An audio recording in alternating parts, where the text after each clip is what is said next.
Donc,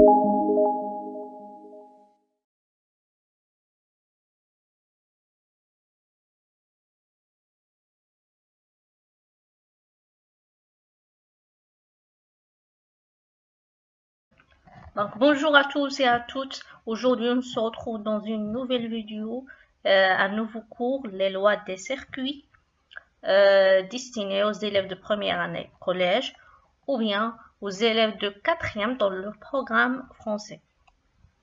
Photo, on a une rallonge, une prise, puisqu'on a un incendie, si on a une surcharge électrique. Donc, qu'est-ce qu'on veut dire par une surcharge électrique? Pour fonctionner ou bien pour faire fonctionner plusieurs appareils électriques, on utilise une prise ou une source de courant. Mais lorsqu'une quantité très importante de courant est liée avec cette source, ça veut dire qu'on a une surcharge électrique, ces derniers peuvent provoquer un incendie. Alors, comment l'expliquez-vous? Dans notre part, nous avons vu ce qu'on veut dire par un circuit en série et un circuit en dérivation.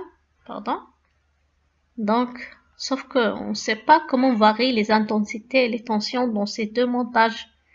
Et la question qui se pose ici, est-ce que la tension électrique a les mêmes lois que l'intensité du courant électrique? Sur ce, on va voir les objectifs de notre cours, qui sont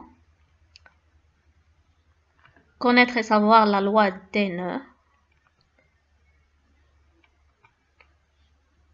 connaître et savoir utiliser la loi d'unicité de l'intensité de courant dans un circuit en série. Connaître et savoir utiliser la loi d'additivité des tensions. Connaître que les tensions bandes et dipôles montés en parallèle sont égaux. On va voir les différents chapitres qu'on va entamer dans notre cours. Premier chapitre sera loi des intensités. Le deuxième, loi des tensions.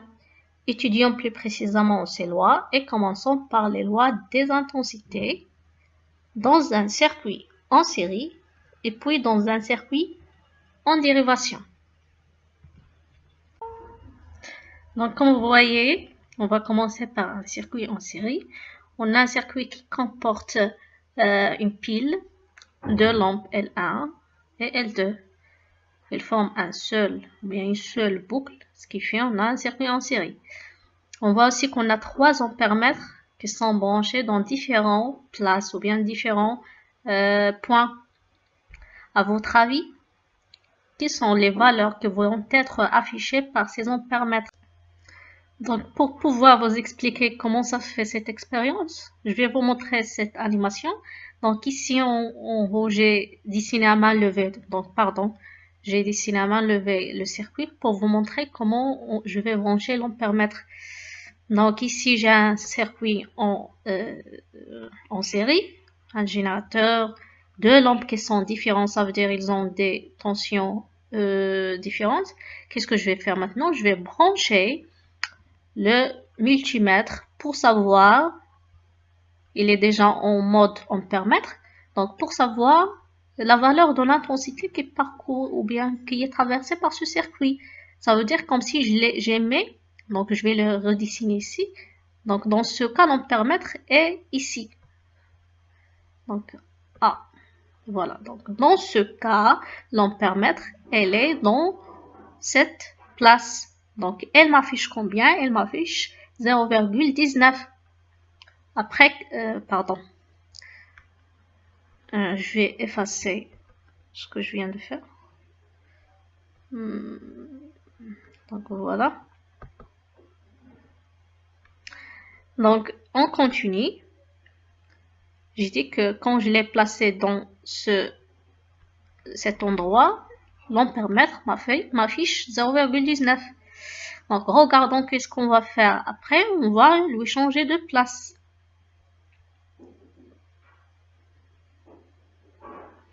Donc ici, je les mets dans cet endroit. Donc, comme si je les mets ici. D'accord? Donc, l'ampèremètre dans ce cas, elle est entre la lampe L1 et la lampe L2. Donc, comme vous voyez, il m'affiche une valeur négative. Donc, c'est fait exprès parce que j'ai fait quoi? J'ai fait changer ou bien j'ai inversé les bornes. Normalement, celui-là doit être ici et l'autre ici. Donc, c'est pas grave. On sait déjà que 0,19 est la valeur qui va être affichée. Le signe reste, il n'est pas important. D'accord? Donc, ici, quand je les mets, j'ai eu 0,19. Même chose ici, 0,19. Et je vais le mettre cette fois ici, dans cette place. Et on va voir.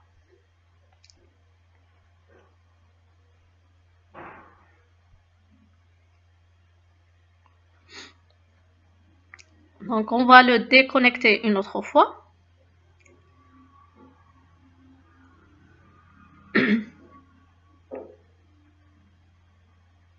Donc, cette expérience, vous pouvez le voir dans notre site habituel pccl.com. Vous pouvez faire vous-même cette expérience. Donc voilà, ici je vais mettre le circuit, l'ampèremètre ici. Donc maintenant il est dans cet endroit. Donc elle est ici. Et la valeur affichée, toujours 0,19. Alors qu'est-ce que vous observez dans ce cas? Donc comme il est montré dans l'animation que nous avons vue tout à l'heure, donc les trois ampèremètres m'affichent quoi? M'affichent la même valeur. Dans ce circuit que j'ai pris ici, les ampèremètres m'affichent 0,3, 0,3, 0,3 ampères. Elle est toujours la même. J'observe que les trois ampèremètres m'affichent la même valeur, I égale à I1 égale à I2 égale à 0,3 ampères. Donc l'intensité de courant est la même en tout point du circuit en série. Donc en tout point de ce circuit, l'intensité est la même. On conclut que lorsque les dipôles sont associés en série, elles sont traversées par la même intensité de courant électrique. Quand on a un montage qui est en série, l'intensité est la même dans tous les points de ce circuit. L'intensité de courant électrique dans un circuit en série est la même partout. On dit que dans un circuit en série, il y a unicité de l'intensité de courant. Donc la loi ici, c'est l'unicité de l'intensité de courant. Et quand est-ce que cette loi est appliquée? Quand on est dans un circuit en série.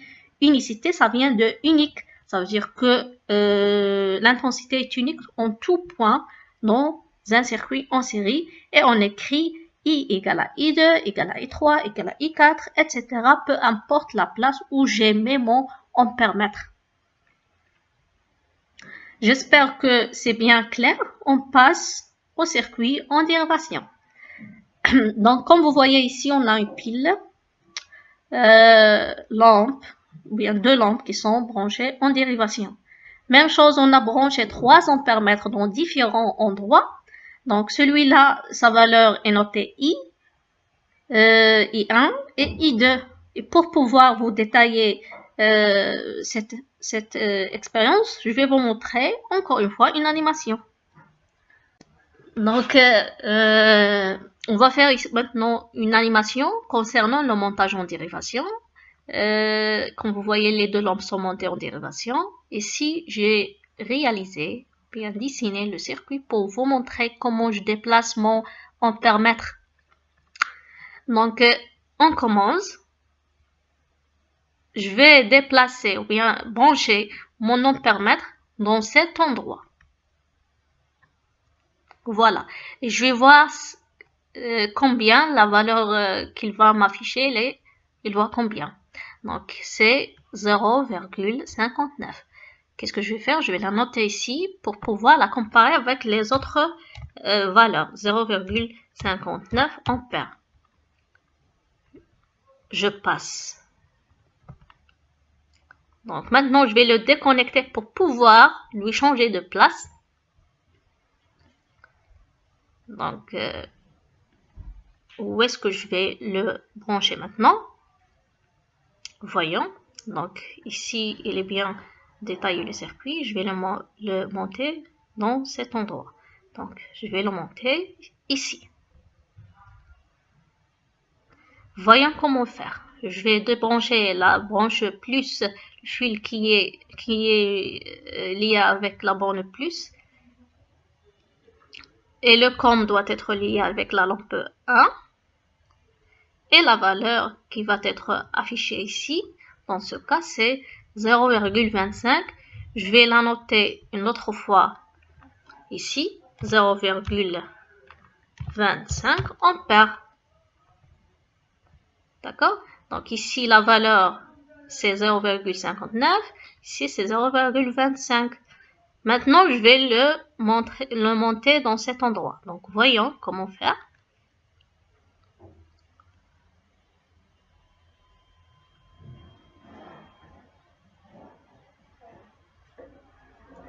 Donc, la valeur affichée dans ce cas, c'est 0,34. Donc, l'ampèremètre, elle est placée où? Près de la lampe L2. Donc, il affiche combien? Donc, déjà, le symbole de l'ampèremètre, on écrit dans le cercle A. Sauf que ici, j'essaie de simplifier le maximum possible. Donc, je vais noter aussi 0,34. Qu'est-ce que vous observez maintenant?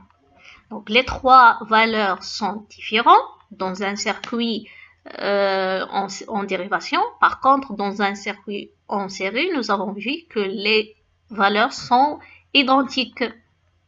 Qu'est-ce que vous observez? Et avant, je vous invite à faire un petit calcul. Vous allez additionner ces deux valeurs, 0,25 ampères et 0,34 ampères, et comparez-la avec 0,59 ampères. Ainsi formuler des hypothèses avant de continuer la lecture de cette vidéo. Donc, je reprends le cours. J'espère que vous avez fait le calcul que je vous ai demandé. Donc, à mon tour, je vais faire le mien. J'ai ici le circuit que nous avons déjà vu auparavant. Les valeurs qui sont affichées par l'ampèremètre de la branche principale est 0,4 ampères. Pour le deuxième, il m'affiche 0,25 ampères. Le troisième, il m'affiche 0,15 ampères. Je vais additionner les deux valeurs, 0,25 et 0,15 ampères, et il m'est égal combien? 0,4 ampères. Alors, qu'est-ce que j'observe ici? Que les deux valeurs, l'addition de deux valeurs égale à la valeur de l'ampèremètre de la branche principale. Je conclus ainsi que lorsque le courant arrive au nœud de mon circuit, il se divise en deux.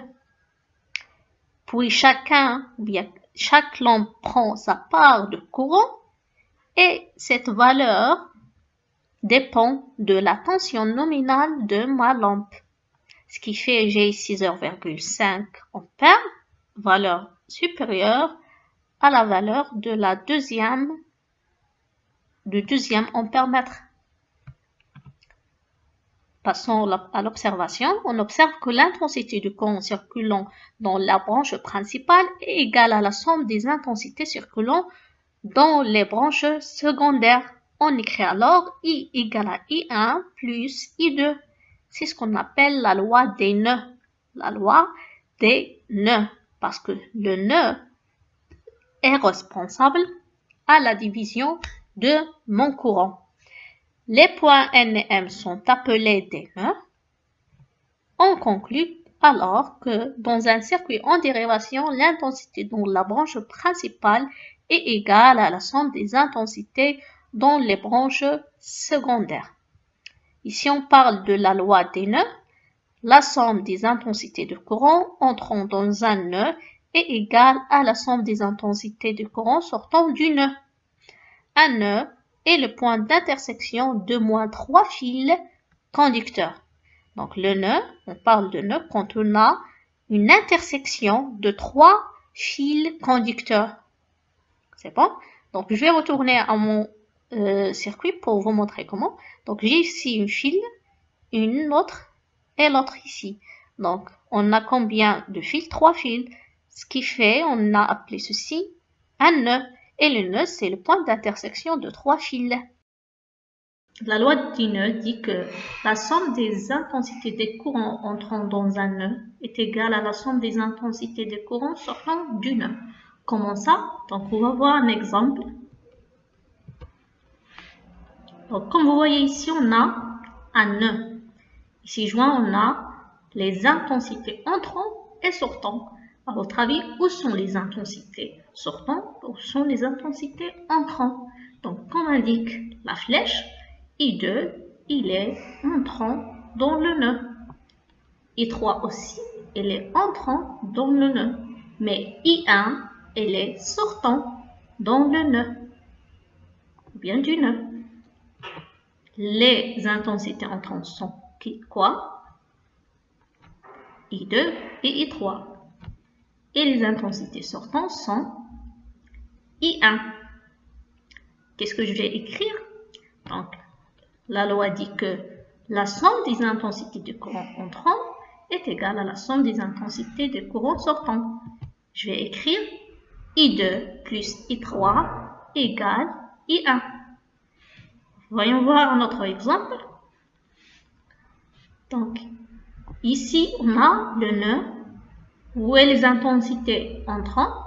Donc, il y a I3, I7, I6 et I2. Où sont les intensités de courant sortant? I8, I5, I1 et I4. Qu'est-ce que je vais écrire? I3 plus I7 plus I6 plus I2 égale I8 plus I5 plus I1 plus I4. Donc là, on a les intensités sortant et là, les intensités entrant. Remarque, dans un circuit en dérivation, plus on ajoute de branches dérivées, plus l'intensité du courant qui traverse la branche principale augmente. Et ça, vous le savez déjà. Dans un circuit en dérivation, quand on ajoute des dipoles, l'intensité de la branche principale augmente. Et comme réponse à notre situation de départ, si le courant dans la branche principale est trop important, cela entraîne un surchauffement des fils de connexion. Si vous vous rappelez, nous avons dit qu'une surcharge électrique peut entraîner un incendie. Pourquoi? Parce que plus vous montez les branches ou bien les dipôles en dérivation, plus vous entraînez une intensité de courant très grande et très importante. Et cela entraîne des incendies.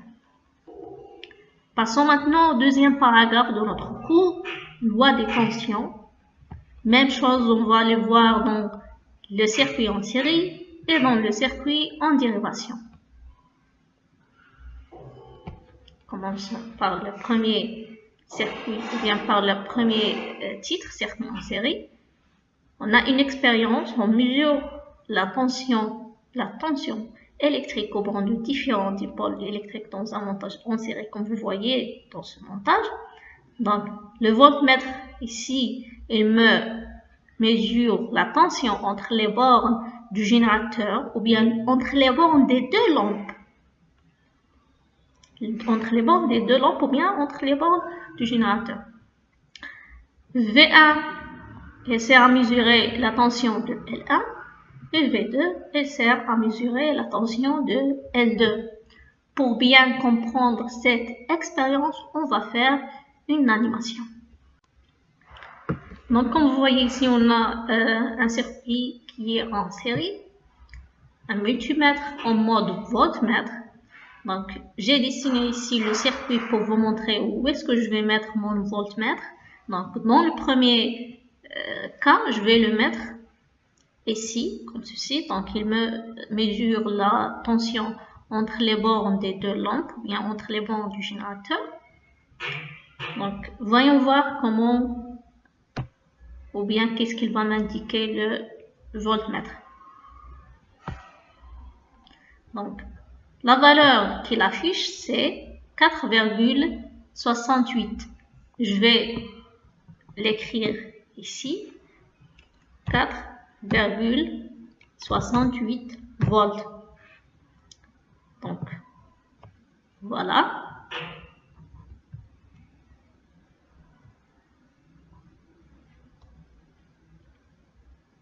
Après, je déconnecte mon voltmètre pour le brancher entre les bandes de la première lampe. Donc, je vais essayer de la dessiner. Donc, elle est ici, puisqu'un voltmètre se branche en dérivation. Donc, elle est là. Donc, je suis désolée pour le dessin. J'essaye au maximum de vous expliquer comment ça se fait. Donc, maintenant, elle est là et elle m'indique combien? Elle m'indique 1,96. Donc, qu'est-ce que je vais faire? Je vais la noter ici. 1,96 volts, bien sûr. Donc, une autre fois, je vais essayer de le déconnecter pour voir sa mesure entre les bornes de l'autre lampe. Donc, il indique combien?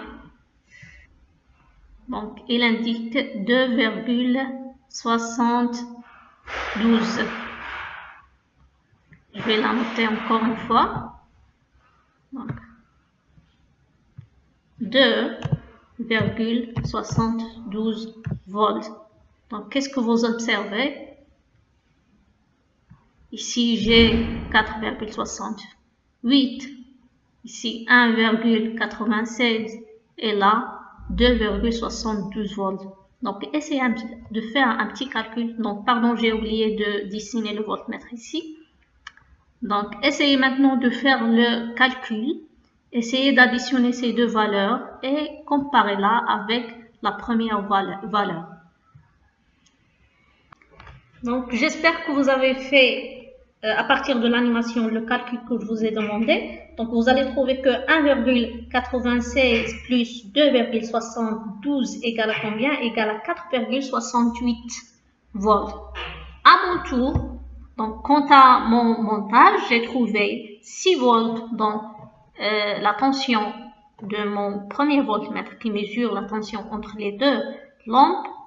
Pour U1, j'ai trouvé 3 volts et pour U2, j'ai trouvé 3 volts. Qu'est-ce que j'observe? On observe que les voltmètres affichent celui qui mesure la tension du générateur est égal à 6 volts, U1 3 volts, U2 3 volts. Nous remarquons que U1 plus U2, ça veut dire 3 volts plus 3 volts égale à 6 volts. Donc ici, la tension s'additionne. On conclut ainsi que dans un circuit fermé en série, la tension aux bornes du générateur est égale à la somme des tensions aux bornes des autres dipoles. Donc la tension aux bornes du générateur est égale à la tension aux bornes des dipoles qui sont montés en série, peu importe leur nombre. Donc U1 égale à U2 égale à U3 égale à U4 si j'ai 4 lampes ou bien 4 dipoles, que ce soit une lampe, moteur, etc. etc. En bref, toujours la tension du générateur est égale à la somme des tensions des autres dipoles. On dit alors que dans un circuit en série, la tension obéit à la loi d'additivité des tensions. Et on écrit UG égale à U1 égale à U2 plus ainsi de suite. Cela dépend du nombre de votre dipôle. Passons maintenant au deuxième circuit ou bien deuxième type de circuit en dérivation. Comme il est illustré dans la photo, vous voyez, on a un montage en dérivation qui comporte deux lampes et un générateur. On a aussi 3 voltmètres. Un qui mesure la tension entre les bornes du générateur. Le deuxième, la tension entre les bornes de la lampe L1. Et le troisième, entre les bornes de la lampe L2. Et pour bien expliquer cette expérience, on va voir une autre fois l'animation. Donc, nous avons déjà vu le montage en série. Maintenant, on va voir comment est varie la tension dans un montage en dérivation. Ici, vous avez le circuit dessiné. Donc, je vais commencer à faire ma mesure. Donc, en premier temps, je vais mesurer la tension entre les bornes de quoi? Du générateur. Donc, il affiche combien? 4,68. Je vais la noter ici, puisqu'elle est entre les bornes du générateur. Donc, 4,68 volts. Voilà. Je vais le débrancher pour le brancher entre les bornes de la lampe L1. Donc, attendez, je vais regarder comment.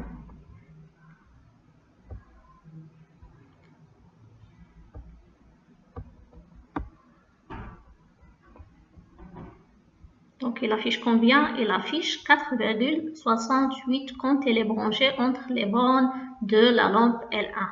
Donc, quand elle est là, elle affiche 4,68. Je vais le réécrire. 68 volts. Donc, elle est là. Maintenant, je vais le débrancher et le brancher encore une fois entre les bandes de L2. Il affiche 4,68. 4,68. Je vais le réécrire. 4,68 volts. Donc, contrairement au montage en série, qu'est-ce que vous observez par rapport ou bien dans un montage en dérivation? Donc, comme vous voyez, les valeurs sont tous égaux quand il s'agit d'un montage en dérivation. Reprenons notre cours.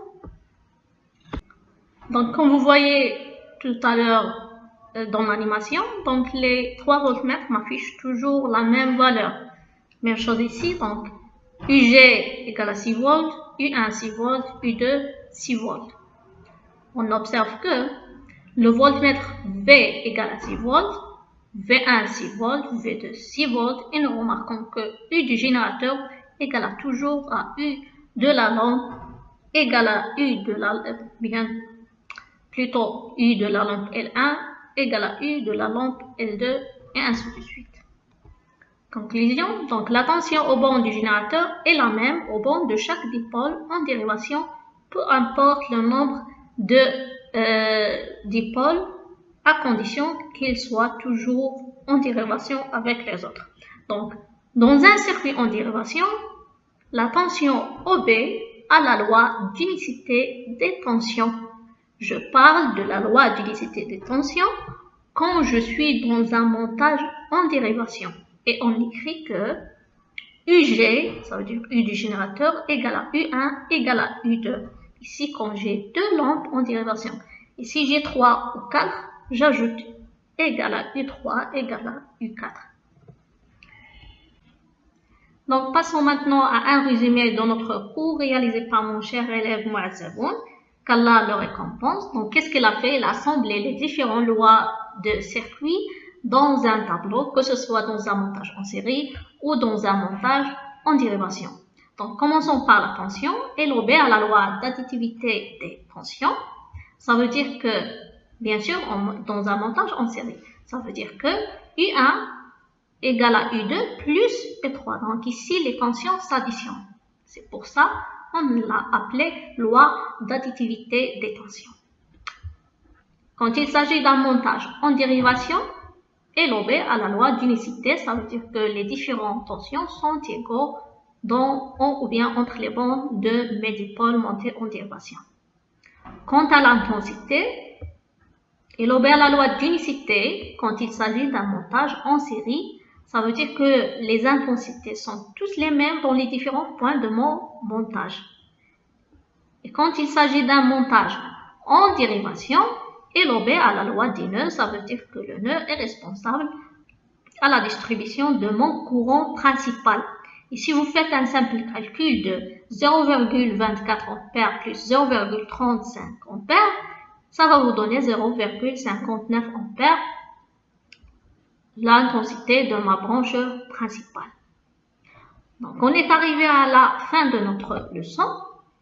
Merci pour votre intérêt. Au prochain cours, Inch'Allah.